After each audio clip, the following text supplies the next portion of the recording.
Recording number 17 master ఈకే వ్రాసిన గోదావైభవము అనే పద్య కావ్యాన్ని కథారూపంగా చెప్పుకుంటూ ఉన్నాము.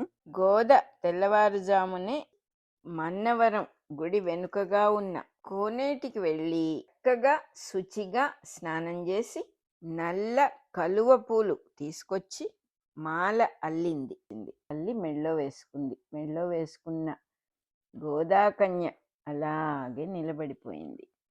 ఈ కలవదండ ఎవరి కోసం స్వామి? ఇంత దూరం నుంచి నీకెట్లా సమర్పించుకుంటాను? ఈ ప్రాణం నీ సేవ చేయటానికే నిలిచి ఉన్నది. అటువంటి ఈ ప్రాణానికి ఈరోజు నాకు ఆధారమే లేకుండా అయిపోయింది కదా, అంత చెదిరిపోయింది కదా నా ఆధారం అని అంటూ ఉండగానే గుడి వెనకాల ఎత్తైన సంపెంగ చెట్టు కొమ్మలలో ఉన్న రామచిలుక ఒకటి టక్కని లేచొచ్చింది. రివ్వుమని ఎగిరి స్వామి గర్భాలయంలోకి పోయి ఒక చుట్టు తిరిగి బయటకు వచ్చిందిట.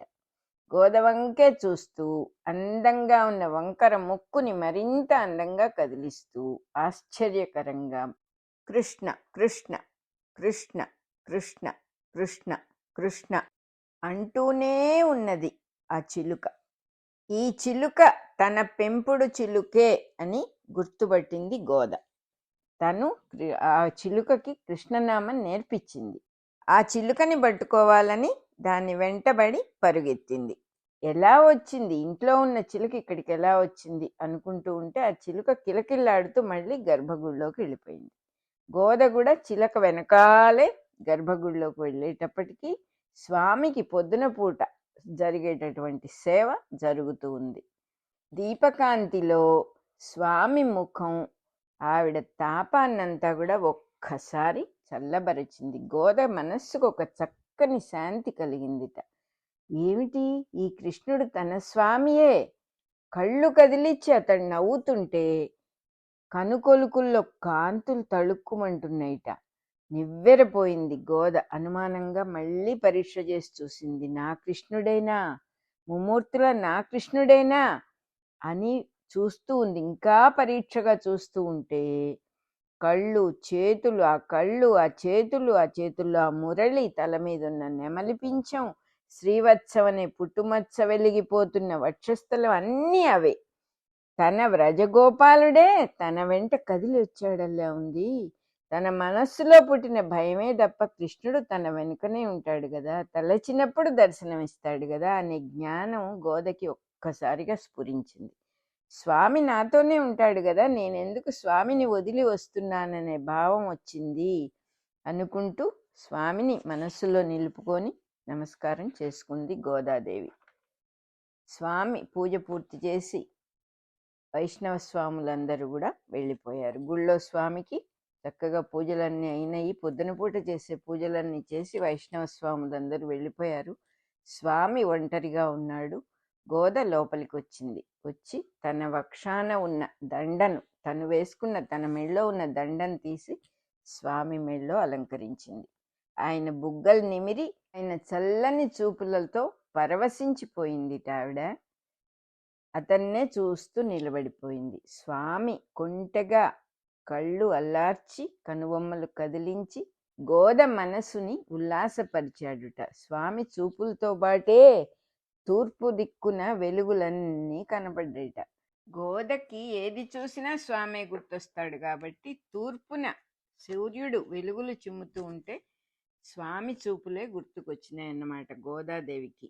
లోపుగా ఆవిడ తల్లిదండ్రులు మిగిలిన వాళ్ళందరూ కూడా స్నానాలు చేసుకొని గుళ్ళోకి వచ్చి పూజ చేసి భక్తితో ముగ్ధులై నిలబడ్డారుట.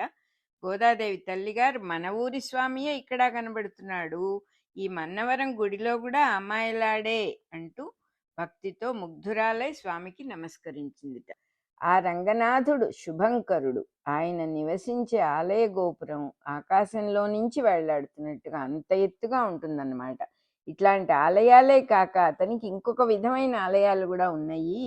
జ్ఞానంతో నిండిన భక్తుల హృదయాలే ఆయనకి ఆలయాలు కదా.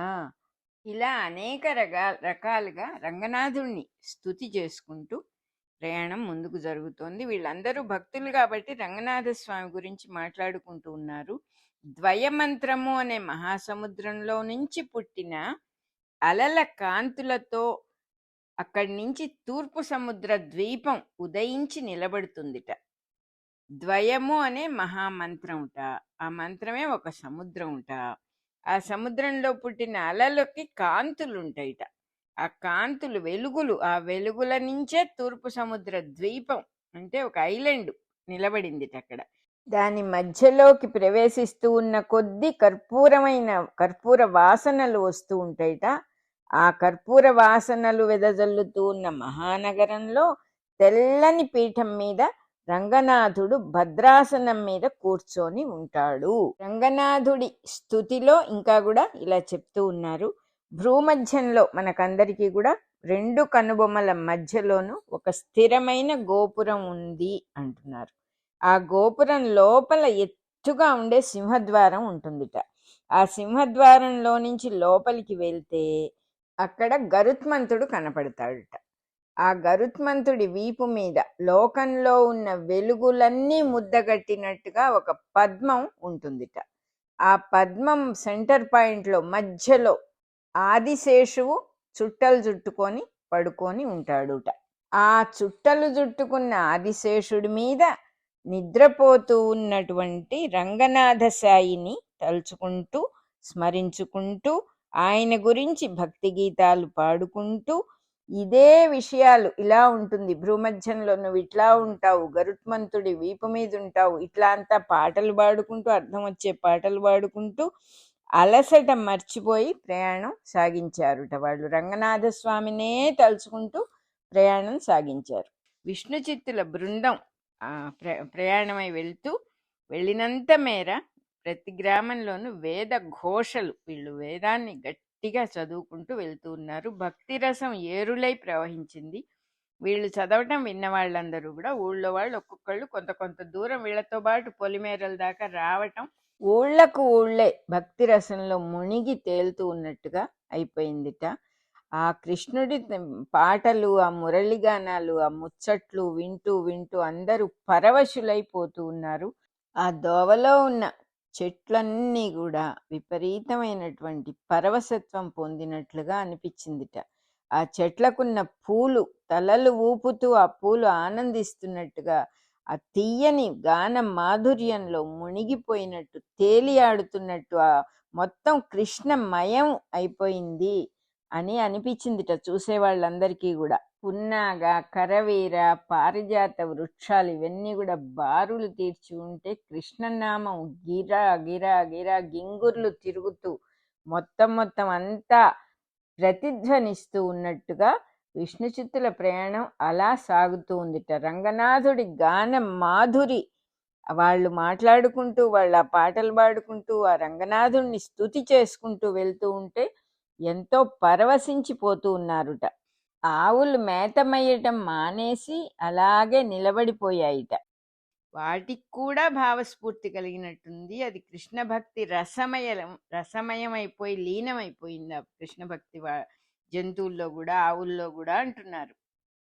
ఆ గాన మాధుర్యంలో సరస్సులు, కొండలు కూడా స్త్రీత్వం వహించినట్టుగా రాసక్రీడలలో తేలిపోయాయిట. మనం గమనించుకుంటే కొండలని, సరస్సులని స్త్రీగానే మనం మాట్లాడేటప్పుడు కొండ వచ్చింది, సరస్సు వచ్చింది అని పలుకుతాం. ఆ మాట ఇక్కడ చక్కగా సరిపోయింది. ప్రకృతే పులకించిపోతున్నట్టుగా అనిపిస్తూ ఉంది వీళ్ళకి. మొత్తం కొండలు, సరస్సులు అన్నీ కూడా స్త్రీలలాగా రాసక్రీడల్లో మునిగిపోయినట్టుగా వీళ్ళకి ప్రయాణం చేసి వెళ్తూ ఉన్న భక్తులకు అనిపించింది. నీలదేహ కాంతులు పల్లెల్ని, పురాల్ని నింపేసినట్టుగా అంతా నీలం రంగుగా కనపడటం మొదలుపెట్టింది. గోపీ మనోహరుడైన కృష్ణుడి గురించిన గానం కవ్వంలాగా చిలుకుతున్నట్టుగా ఉంటే ఆ అనుభూతులన్నీ వాళ్ళ ఇళ్లల్లో ఉన్న ఉట్టి మీద ఉన్న ఆవు నెయ్యిగా వాళ్ళు పొందిన పరమానందమే వెన్నముద్దగా అయిపోయినట్టుగా ఉందిట. వ్రజగోకులంలో ఉన్న బాటలలోనూ గోవులు, గోపకులు, చెంగున గంతులేసే లేగ దూడలు, వసంతం గడిచిన తర్వాత ఆ బాటల్లో దిగులుగా తిరుగుతూ ఉన్న సవ్వడులు, విష్ణు చిత్తుల గానాలతో అవన్నీ ప్రతిధ్వనించేట. వ్రజగోకులంలో ఉన్న ఇంతకు ముందు ఎంతో చక్కగా ఉండేది కదా కృష్ణుడు ఉన్నప్పుడు వ్రజభూమి. ఆయన వెళ్ళిపోయిన తర్వాత అందరూ దిగులు పడుతూ ఉంటే, ఇప్పుడు ఈ విష్ణు చిత్తుడు వెళ్తూ ఉంటే మళ్ళీ ఆ పాత రోజులు గుర్తొచ్చినాయి అందరికి. అటువంటి వేదగానాలు, అటువంటి ఓంకారాలన్నీ బాగా ప్రతిధ్వనించినట. వాటిని వేదాలు మాత్రమే బయటికి తేగలవు. పూర్వం పరమాత్మ ఉన్నప్పుడు ఎటువంటి సవ్వడులుండేవో అటువంటి సవ్వడుల్ని ఈ వేదగానం బయటికి తీసుకొచ్చిందనమాట. మళ్ళీ వీళ్ళు మాట్లాడుకుంటూ ఉన్న మంచి కథలు, గీతా బోధనలు, వేణుగాన మాధురులు, అలాగే వేదానికి సంబంధించినటువంటి అట్టరెన్సెస్, ఇవన్నీ కూడా ప్రయాణ మార్గంలో ఆ దోవలో ఉన్న మనుషులందరికీ కూడా ఒక ఆనందాన్ని, సంతోషాన్ని కలగజేసినట. వీళ్ళు ఎంత దూరం వెళ్తూ ఉన్నారో అంత దూరము అంటే మనం కూడా చూసుకోవచ్చు. భక్తులు అనబడే వాళ్ళు ఒక టీమ్గా, ఒక గుంపుగా బయలుదేరి వెళ్తూ ఉంటే ఏవేవో కబుర్లు చెప్పుకోవటం కాకుండా ఒక ప్రోగ్రాం ప్రకారం చక్కగా స్తోత్రాలు చేసుకుంటూ, పాటలు పాడుకుంటూ, భగవంతుడి కథలు చెప్పుకుంటూ, ప్రవచనాలు చేసుకుంటూ ఒక సిస్టమేటిక్గా వెళ్తూ ఉన్నప్పుడు ఈ వెళ్ళే వాళ్ళకే కాకుండా అక్కడ దోవలో ఉన్నటువంటి వాళ్ళు, రైల్లో వెళ్తే రైల్లో చుట్టూతా ఉన్నవాళ్ళు, ప్లాట్ఫామ్ల మీద మాట్లాడుకుంటే ప్లాట్ఫామ్ మీద ఉన్నవాళ్ళు, వీళ్ళందరూ కూడా ప్రభావితులు అవుతారు న్యాచురల్గా. అది అలా జరిగిందన్నమాట ఆ ఊళ్ళో. వీళ్ళందరూ కూడా ఒక బృందంగా వెళ్తూ ఉన్నా కూడా భక్తి మార్గాలు, అందరి మార్గాలు ఒకటి కావు అంటున్నారు. ఎవరి మార్గాన్ని వాళ్ళు వాళ్ళ భక్తి సాధనలు చేసుకుంటూ అనుభూతులు పొందుతున్నారు. వాళ్ళందరూ కూడా బృందాలుగా చేరి చిందులేస్తూ పాటలు పాడుతూ ఉంటే పాటలన్నీ గాలిలో అక్కడికి ఇక్కడికి పయనిస్తున్నట్టుగా ఉందిట. దూరంగా ఉన్న వాళ్ళ చెవుల్లో కూడా ఆ పాటలన్నీ తీయటి ధారల్లాగా సోకి పరవశింపచేస్తున్నాయిట. అలా పాడుకుంటూ వెళ్తున్నందువల్లే ప్రయాణం చేసే వాళ్ళకి ఆయాసం లేదు, చుట్టూ ఉన్న వాళ్ళు కూడా చాలా సెదదీరి ఆనందంగా ఉన్నారుట. విష్ణు చిత్తుడు తన మనస్సులో రంగనాథుణ్ణే నిలుపుకుని ఆయన పాదాల సవ్వడిని జాగ్రత్తగా వింటూ ఉన్నట్టుగా ప్రయాణం సాగించాడుట.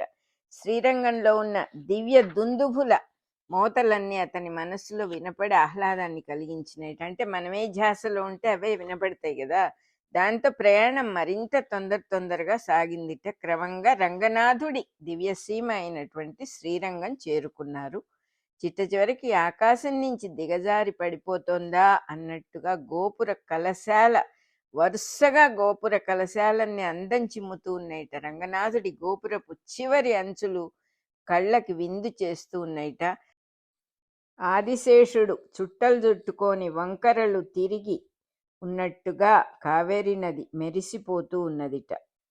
కావేరీ నది ప్రవాహం చూస్తే చుట్టలు చుట్టుకున్న ఆదిశేషువు తోక వంకరలు తిరుగుతూ ఉంటే ఎలా ఉంటాడో అది గుర్తుకొస్తూ ఉన్నదిట వాళ్ళకి. శిఖరాల మీద లెక్కలేనన్ని దీపాలు ఉన్నాయిట. శేషుడి పడగల మీద మణుల్లాగా వెలుగుతున్నాయి. ఇంకా దగ్గరికి వెళ్ళిన కొద్దీ రంగనాథుడి రాతి ప్రాకారాల వరుసలు ఆదిశేషుడి శరీరం మీద ఉన్న పొలుసుల్లాగా కనబడ్డాయిట. చాలా దూరంగా ఎత్తైన గోపురాలతో, విశాల ప్రాంగణాలతో శ్రీరంగనాథ దేవుడి వైకుంఠ రాజ్యానికి రాజధాని అయిన శ్రీరంగం దర్శనమిచ్చిందిట. పాములు గాలిని పీల్చుకుని బతుకుతాయి అంటారు. శ్రీరంగం అనే మహాసర్పం మాత్రం జీవుల పాపాలు అనే వాయువులను పీల్చివేయటంలో చాలా నేర్పున్నదిట. శ్రీరంగ పట్టణం అనేటటువంటిది ఎటువంటిదంటే జీవుల పాపాలన్నిటిని కూడా పీల్చేస్తుందిట. ఆ మహాసర్పం, శ్రీరంగపురం అనే మహాసర్పం జీవులందరి పాపాలని పీల్చేస్తుందిట. అలా ఆ పీల్చేయటంలో చాలా నేర్పుందిట శ్రీరంగ సర్పానికి. బ్రహ్మదేవుడికి 4 ముఖాలు. ఆ 4 ముఖాలు ఏమిటి అంటే సనక, సనందన, సనత్కుమార, సనత్సుజాతులు అనే 4 కుమారులు పుట్టారు. ఆయన ముఖాల నుంచి సృష్టించబడిన 4 కూడా మళ్ళీ ఆయన దగ్గరికే చేరుకుంటారు. కాబట్టి అదే రకంగా ఈ విధంగానే శ్రీరంగపురంలో 4 మహాద్వారాల నుంచి 4 రాచబాటలు ఎదురెదురుగా చతుర్బాహువుల్లాగా ఉన్నాయట. ఆ మార్గాల్లో నుంచి వైష్ణవ స్వాములు స్వామి ఆలయంలో ప్రవేశిస్తూ వాళ్ళు పాడే గొంతెత్తి పాటలు, వేద ఘోషలు, దివ్య ప్రబంధ గానాలు ఆలయంలో ప్రతిధ్వనించిపోతున్నాయట. వైష్ణవ స్వాములందరూ లోపలికి వస్తూ ఉంటే ఆ రాత్రి వేళ చీకటి చిక్కగా పరుచుకుని ఉందిట. విష్ణు చిత్తులు పురప్రవేశం చేసి గోపురం ద్వార వీధిలో పక్కన మెట్ల మీద నడుస్తూ ఉంటే దోవ సమంగా కనపడటం లేదుట. నదిలో నీరు చీకటిలో అస్పష్టంగా ఉందిట. అంటే రాత్రిపూట సమంగా కనపడదు కదా. శ్రీరంగనాథుడి దివ్య దేహపు నీలవర్ణమే కరుణలాగా ప్రసరించినట్టుగా ఉందిట. జీవుల పాపాలు అనే బురదనంత కడిగేస్తూ చీకట్ల నదిలాగా కళ్ళకు కనిపించకుండా ప్రవహిస్తున్నట్టుగా ఉందిట. రంగనాథుడి ఆలయ వీధుల్లో మనసు ఊహించలేనంత వైభవోపేతంగా జిలుగు సంక్రాంతి ముగ్గులన్నీ పెట్టారట. చిన్న చిన్న పూలు, వన్నెల శిల్పాల ఛాయలన్నీ ఉట్టిపడేట్టుగా మెరిసిపోయే రంగులతో అలంకరించిన ఆ బాటలన్నిటి మీద విష్ణు చిత్తుడు చక్కగా నడుచుకుంటూ ముందుకు సాగిపోయాడట. ఆలయం దరిదాపులకు చేరుకున్న విష్ణు చిత్తుడు తన పరివారంతో సహా స్వామి దేవస్థానం దగ్గర అందమైన భవనంలో విడిది చేశాడట. భోజనాలన్నీ అయిన తర్వాత అందరూ వడలిపోయి ఉన్నారు కాబట్టి విశ్రాంతి తీసుకోవాల్సిందిగా అందరినీ రిక్వెస్ట్ చేశాడట. ఆనాటి రేయంతా గోదాకన్యకకు తన ముఖం ఆనించి ముద్దులు పెట్టుకుంటూ కళ్ళు తిప్పుతూ చిరునవ్వులు రువ్వుతూ ఉన్న విల్లిపుత్తూరు కృష్ణుడే కన్నుల ముందు కనిపించసాగాడు అంటున్నారు. రంగనాథుని టీవీ ఆమె కన్నులకు ఆనలేదు. కృష్ణుణ్ణే కళ్ళల్లో నిలుపుకుని ఆవిడ గడిపిన 17వ రాత్రి వైభవాలన్నీ కూడా మార్గళి భక్తులకు అన్ని కోరికలు తీర్చుగాక, వాళ్ళ వ్రతాల పంటలన్నిటినీ పండించి రక్షించుగాక అంటున్నారు. మన భూమధ్యంలో ఒక స్థిరమైన గోపురం ఉంటుందని, ఆ గోపురం లోపల ఎత్తైన సింహద్వారం ఉంటుందని, లోపలికి వెళ్తే దీపకాంతులతో గరుత్మంతుడు కనపడతాడని ఇవన్నీ చెప్పుకున్నాం కదా. ఈ రోజుల్లో ఇవి చదివినప్పుడు మనకి అసలు ఒక పర్థం లేదు అని అనిపిస్తుంది. పరిచయం లేని వాళ్ళకి, కొంతమందికి ఉంటే ఉండొచ్చుగాక. మన భ్రూమధ్యం అంటే 2 కనుబొమ్మల మధ్యలో ముక్కు పై భాగంలో అన్నమాట. నాసికాగ్రము అని అంటారు కొంతమంది. అంటే ముక్కు పై భాగం, మనం బొట్టు పెట్టుకునే చోటు, దాన్ని 2 కనుబొమ్మల మధ్య అంటే అక్కడ ఒక గోపురం ఉన్నది. ఆ గోపురం లోపల ఎత్తైన సింహద్వారం ఉన్నది. ఇవన్నీ కూడా తప్పకుండా వాళ్ళు చెప్పింది, పుస్తకంలో ప్రింట్ చేసి చెప్పింది అది నిజమే. అబద్ధాలు రాయరు వాళ్ళు, అవసరం లేదు వాళ్ళు రాయాల్సిన అవసరం. యోగా శాస్త్రం ప్రకారం యోగానుభూతి పొందే వాళ్ళకి ఇవన్నీ కూడా తెలుస్తాయి. నమ్మని వాళ్ళకి చాలా విషయాలు నమ్మకపోవచ్చు మనం కూడా. ఎందుకంటే ఒక సెల్లులో, ఒక డిఎన్ఏలో ఎంత ఇన్ఫర్మేషన్ దాచిపెట్టబడి ఉంటుంది, జీన్స్ అంటే ఏమిటి, ఎన్ని హైడ్ చేసి ఉన్నాయి దాంట్లో, ఎంత ఇన్ఫర్మేషన్, ఎన్ని వందల వేల పేజీల ఇన్ఫర్మేషన్ ఉంటుంది, ఒక కంప్యూటర్ చిప్లో ఏమేమి దాచిపెట్టచ్చు. ఈ రోజుల్లో అవన్నీ అలవాటైపోతున్నాయి కాబట్టి మనకు అదొక విశేషంగా వింతగా అనిపించదు. ఇది జరిగినప్పుడు అది జరగటానికి ఆశ్చర్యం ఏంటి? మనకు తెలియని విషయాలు ఎన్నో ఉండొచ్చు అని కనీసం మనం అర్థం చేసుకోవాలి. మనకు తెలియదు కాబట్టి లేవు అని చెప్పడానికి వీల్లేదు. ఆ యోగులకి జరిగేటటువంటి అనుభూతుల గురించి, అక్కడ ఉండే విషయాల గురించి, అంటే ఎక్కడో పాల సముద్రం మీద ఆదిశేషుడి మీద విష్ణుమూర్తి ఉంటాడు అంటే ఎక్కడో ఎవరో ఉంటే ఏంటి మనకేంటి కనెక్షన్ అంటే మనలోనే ఉన్నారు. మనలో ఎక్కడున్నారంటే భూమధ్యంలోనే ఉన్నారు, వేరే దూరంగా ఎక్కడో కాదు. మనకి పైకి కనపడకపోవచ్చు, ఎందుకంటే మనం ఏం చూస్తున్నామో మనకి తెలుసు. మనం చూసేది మన ఐడియాలు, మన నాలెడ్జ్ ఇంపోజ్ చేసి చూస్తున్నాం. మనం ఏం చూసినా కూడా స్వచ్ఛంగా చూడటం మనకి చేత కాదు. ప్యూరిటీ అనేది మనకు అసలు తెలియదు. మాయకి లోబడ్డ వాళ్ళమే మనం అందరం. అందుకని మనం చూసే వస్తువులు వేరుగా ఉంటాయి.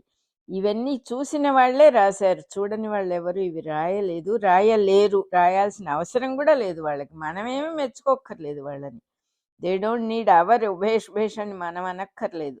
కొంచెం శ్రద్ధగా అర్థం చేసుకుంటే ఓహో ఇలా కూడా ఉంటుంది కావంలో అని తెలుస్తుంది. అంతేగాని మనల్ని వదిలేసి, మన శరీరాన్ని వదిలేసి ఎక్కడో భగవంతుడు ఉన్నాడు, దూరంగా ఉన్నాడు, మనకు అందేవాడు కాదు అని ఏ పురాణాలు చెప్పవు. మొత్తం మొత్తం మన లోపల, మన బయట కూడా ఉన్నవాడే పరమాత్మ. రికార్డింగ్ నెంబర్ 17 అయిపోయింది. అలాగే 17వ రోజు కూడా అయిపోయింది. మళ్ళీ చెప్పుకుందాం.